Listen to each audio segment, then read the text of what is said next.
En 8 días habrá cambio de gobierno en el Perú y llegará Pedro Castillo, quien hace unas horas ya fue confirmado como el presidente electo del país. Será a partir del 28 de julio y durante 5 años será presidente de este país. Y los desafíos no son menores, sobre todo contando con un hecho, que ganó por una diferencia de votos a su contrincante Keiko Fujimori, que no supera los 44.300. Y esto es importante para hablar de la gobernabilidad. Le agradezco a Fernando Lozada que acceda a prestarnos un poco de su tiempo porque has estado muy ocupado respondiendo preguntas, Fernando, en relación con esta victoria.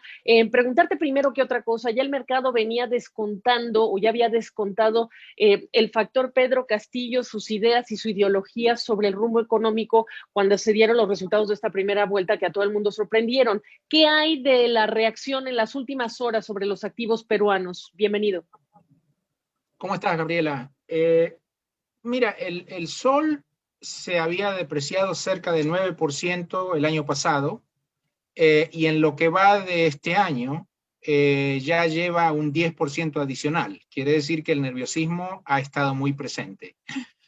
Los precios en general, los precios de los activos peruanos han estado súper volátiles en las últimas semanas, fundamentalmente porque han reflejado esta incertidumbre política tan importante.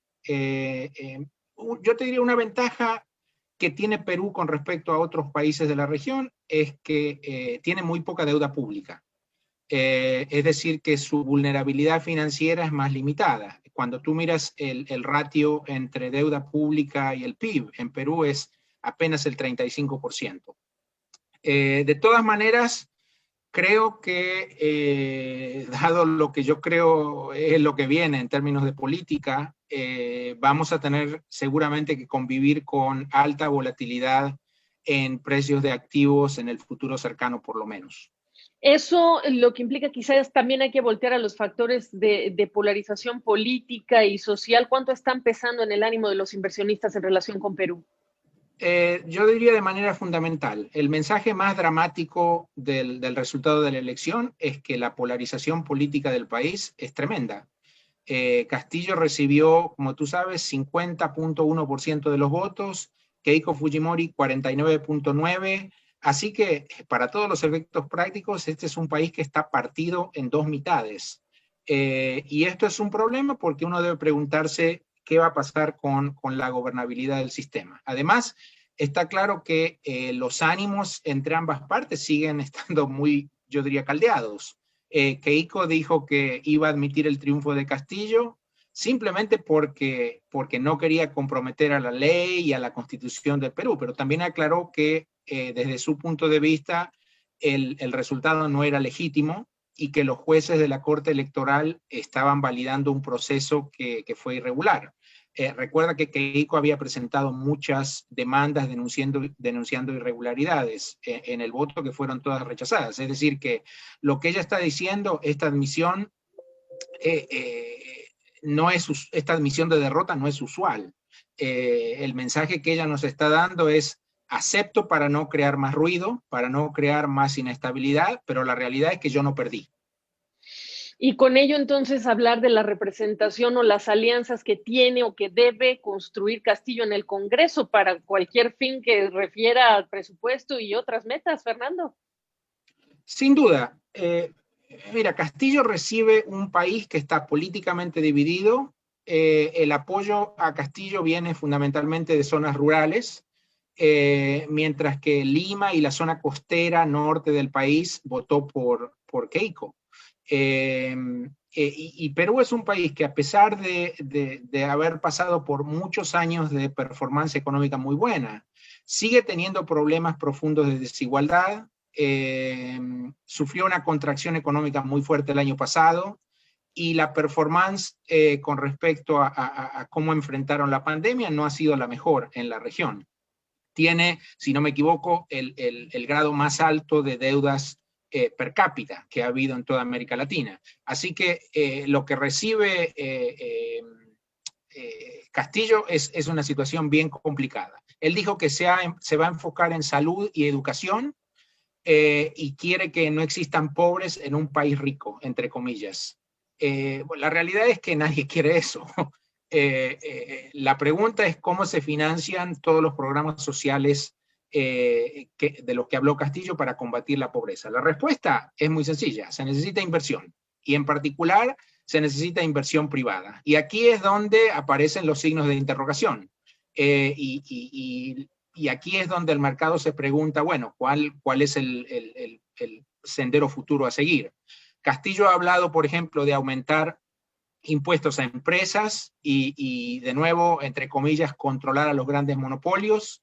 Todo esto, yo diría, es música para una parte del electorado que está desencantado con la política tradicional, pero ahora es tiempo de gobernar, no de hacer campaña, y entonces Castillo va a necesitar de esos recursos privados para financiar sus programas. La última cuestión importante es la composición del posible equipo de gobierno de Castillo. Y esto genera muchas preguntas, porque por un lado hay economistas muy sólidos con experiencia internacional, como Pedro Franque, que pasó por organismos multilaterales, y que ha hablado de mantener disciplina fiscal, de sostener el régimen de metas de inflación, etc. Pero también el partido de Castillo, Perú Libre, tiene una representación importante de miembros de extracción de ultraizquierda que van a intentar imponer una agenda diferente.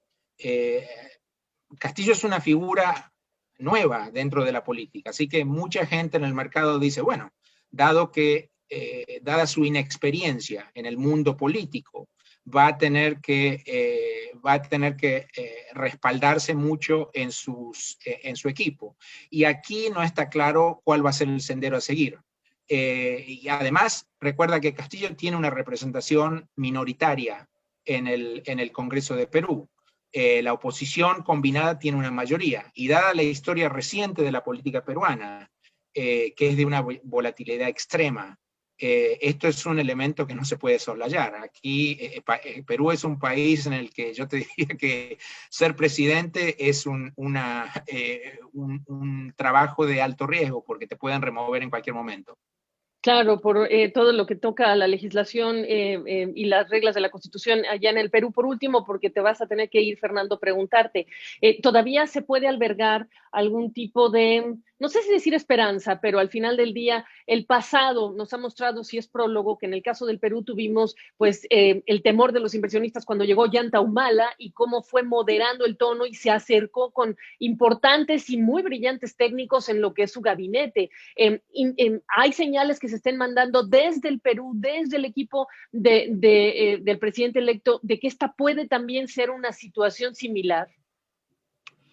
Creo que los próximos 90 días van a ser cruciales porque van a determinar cuál va a ser la agenda de gobierno.